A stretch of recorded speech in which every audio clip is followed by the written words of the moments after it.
Chairman senate और senate अरकान के खिलाफ सुप्रीम कोर्ट में तौहीन अदालत की दरखास्त दायर कर दी गई। मजीद जानते हैं डॉट न्यूज के नुमाइंदे हसीब भट्टी से। हसीब, बताइएगा दरखास्त में क्या मौक़िफ़ इख्तियार किया गया है? देखिए, सेनेट में इंतखाबात मुलतवी करने के लिए जो करारदाद पास की गई थी, उस हवाले से इश्तियाक मिर्जा की जानिब से सुप्रीम कोर्ट में दरख्वास्त दायर की गई है। सेनेट में करारदाद पास करना तौहीन अदालत के जुमरे में आता है। इलेक्शन वक्त पर न होना आइन की खिलाफ वर्जी है। चेयरमैन सेनेट और अरकान के खिलाफ तौहीन अदालत की कार्रवाई का आगाज किया जाए। दरख्वास्त में मौक़िफ़ इख्तियार किया गया है कि इससे दरख्वास्त में मौक़िफ़ किया गया है कि सेनेट में जो करारदाद पास हुई है वो तौहीन अदालत के जुमरे में आती है।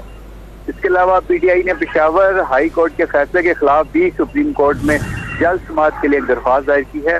बैरिस्टर गौर अली और नियाजुल्लाह नियाजी की जानिब से दरख्वास्त दायर की गई है। जी, बहुत शुक्रिया हसीब भट्टी अपडेट करने के लिए।